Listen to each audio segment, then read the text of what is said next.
सो hi everyone. आज हम NCERT के मोस्ट इम्पोर्टेंट क्वेश्चंस को डिस्कस करेंगे जो कि चैप्टर 7 से चैप्टर 13 तक होने वाले हैं। कि लाइक चैप्टर 7 से लेकर चैप्टर 13 के बीच में आपको कौन से ऐसे क्वेश्चंस है जो आपको करके ही जाने बोर्ड से पहले। चैप्टर 1 से लेकर चैप्टर 6 तक जो भी क्वेश्चंस है जो आपको करने हैं वो मैंने इससे प्रीवियस वीडियो में डिस्कस करे हैं एंड वो ऑलरेडी चैनल पे अपलोडेड है। So please do check it out once. And chapter 7 से लेके chapter 13 तक here it is. So without wasting the time शुरू करते हैं। चैप्टर 7 आपका कोऑर्डिनेट ज्योमेट्री है।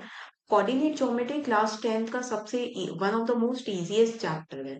एंड इसके फॉर्मूलाज भी लाइक ओनली 3 फॉर्मूलाज हैं जिसकी हेल्प से आपको लाइक पूरे चैप्टर के सम्स हो जाते हैं।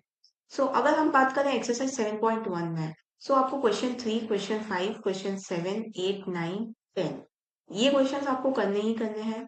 एंड सिमिलरली अगर हम एक्सरसाइज 7.2 की बात करें तो ये वाली एक्सरसाइज कंप्लीटली इंपॉर्टेंट है। इसमें से कोई भी क्वेश्चन आ सकता है लाइक ट्विस्ट एंड टर्न करके, बट उसका बेस एनसीईआरटी होगा। सो आपको लाइक थरली एनसीईआरटी की प्रैक्टिस करनी पड़ेगी इस चैप्टर में।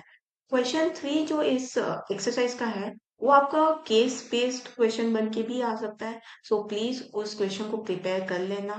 एंड एग्जाम्पल्स की बात करें, सो एग्जाम्पल 2, 3, 5, 7, 8 एंड 10। सो अब मूव करते हैं नेक्स्ट चैप्टर की तरफ। So next chapter is your trigonometry. Trigonometry की अगर हम बात करें तो लाइक ये चैप्टर बच्चों को काफी हार्ड लगता है। लाइक इससे क्वेश्चन सॉल्व नहीं होते हैं। सो मैं आपको ये चीज रिकमेंड करूंगी कि इसमें आप लाइक फिर से प्रैक्टिस एक बार करके जाओ बोर्ड से पहले। ट्रिग्नोमेट्री में लाइक 90% चांसेस होते हैं कि एनसीईआरटी से ही क्वेश्चन बनता है, भले बेसिक हो या स्टैंडर्ड हो। दूसरी बात, ट्रिग्नोमेट्री में आपको सारे फॉर्मूलाज लर्न होने चाहिए। अगर फॉर्मूलाज लर्न ही नहीं होंगे तो आप लाइक कोई भी क्वेश्चन सॉल्व नहीं कर पाओगे। सो रही अगर एक्सरसाइज 8.1 की बात कि इसमें कौन सी इंपॉर्टेंट है, सो क्वेश्चन 4, 5, 7 एंड 9।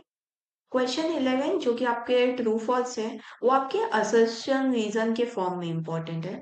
और इस चैप्टर में लाइक जितने भी ट्रू फॉल्स हैं या जितने भी कॉन्सेप्ट्स हैं एंगल्स को लेकर, थीटा को लेकर या फिर थीटा की वैल्यूज को लेकर, उनके ऊपर असर्शन रीजन बहुत बनते हैं।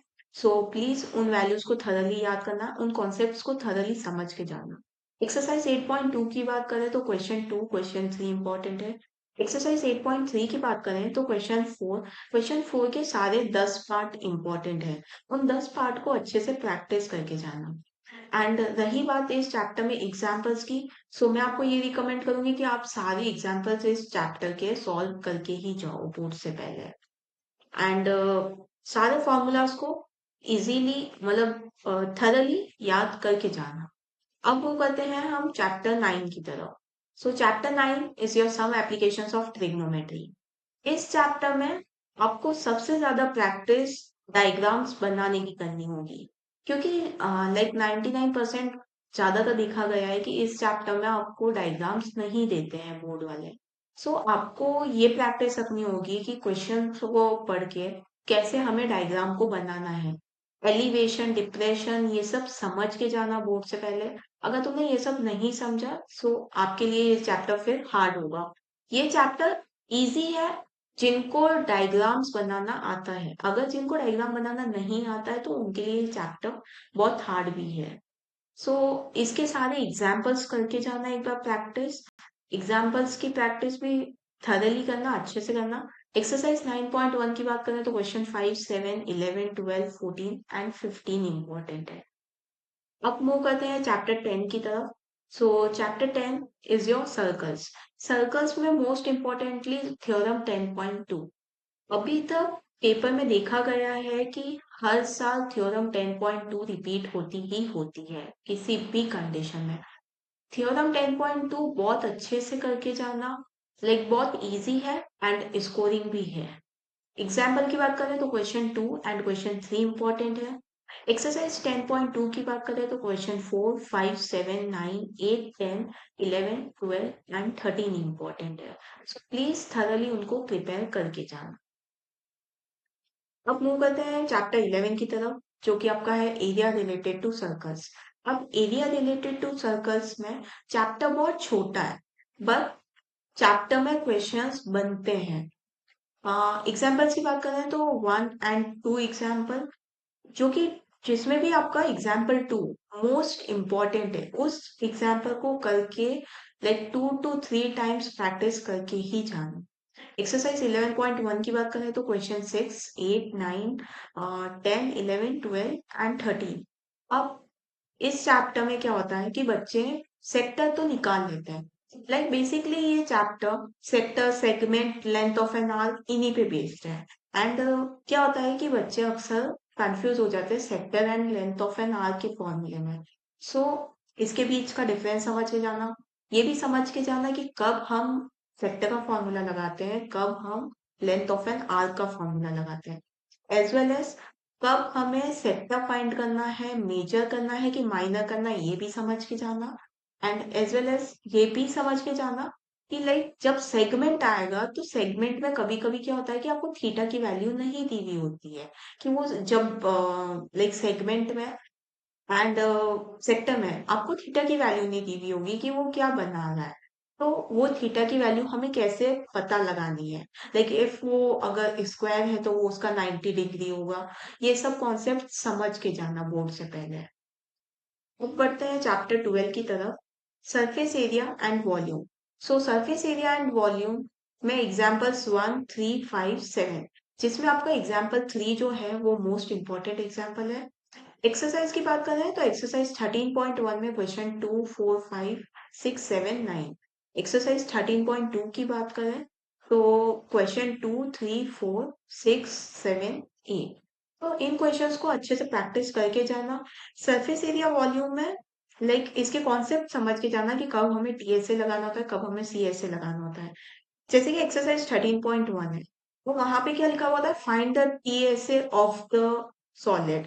तो अब क्या होता है कि टीएसए बोला गया है बट उसमें फाइंड आपको सीएसए करना होता है। क्वेश्चंस को समझ के जाना कि लाइक उनका बेस क्या है, उनका कॉन्सेप्ट क्या है, कब हमें सीएसए पुट करना है, कब हमें टीएसए पुट करना है। एज वेल एज इस चैप्टर में आपको फॉर्मूलाज अच्छे से लर्न होने चाहिए। अगर फॉर्मूलाज अच्छे से लर्न ही नहीं होंगे तो आप कुछ भी फाइंड नहीं कर सकते हो। एंड इस चैप्टर के क्वेश्चंस तो आपके एनसीईआरटी में से ही ज्यादातर बनते हैं। बेसिक के लिए तो एनसीईआरटी से ही बनेंगे, स्टैंडर्ड के लिए उन्हें थोड़ी सी प्रैक्टिस करनी पड़ेगी। बट 99% ओवरऑल फिक्स्ड ही रहता है कि सरफेस एरिया वॉल्यूम के क्वेश्चंस लाइक एनसीईआरटी बेस्ड ही आएंगे, बेसिक हो या स्टैंडर्ड हो। अब मूव करते हैं चैप्टर 13 की तरफ। तो chapter 13 is your statistics. Statistics में example 2, 6, 7, example 8 most repeated example है, जिसमें आपको एफ फाइंड करना होता है। सो इस क्वेश्चन को तो आप मोस्ट इम्पॉर्टेंटली लाइक मार्क कर लेना, most importantly 5 times like 4 to 5 times करके जाना। एंड एक्सरसाइज 14.1 की बात करें तो क्वेश्चन 3, 6, 7। एक्सरसाइज 14.2 की बात करें क्वेश्चन 3, क्वेश्चन 6। एक्सरसाइज 14.3 की बात करें तो क्वेश्चन 3, 4 एंड 5। तो इस चैप्टर में क्या होता है कि मीन के जो वो 3 फॉर्मूलाज है उनको अच्छे से याद करके जाना। मीडियन के जो फॉर्मूलाज है उसको अच्छे से याद करके जाना, मोड का जो फॉर्मूला उसको अच्छे से याद करके जाना। साथ में इसमें एक एम्पिरिकल फॉर्मूला होता है, वो 3 median equals to 2 mean plus mode. उस फॉर्मूला को भी लाइक बहुत अच्छे थरली तरीके से याद करना। एज वेल एज आपको ये भी समझ के जाना कि कब आपको मीन में डायरेक्ट मेथड लगाना, कब आपको अज्यूम्ड मीन लगाना है। लाइक आप कोई भी लगाओ आपका आंसर सेम आएगा, बट क्वेश्चन को इजी कैसे बनाया जा सकता है, कौन से फॉर्मूला को हम पुट करें कि क्वेश्चन लाइक इजी वे में हमारा आंसर फाइंड आउट हो जाए, तो उस चीज को समझ के जाना। एंड सेकेंडली एफ वाले जो क्वेश्चन है जिसमें एफ को फाइंड आउट करना है, वो क्वेश्चंस मोस्ट इंपॉर्टेंट है। सो उनको भी बहुत अच्छे से करके जाना।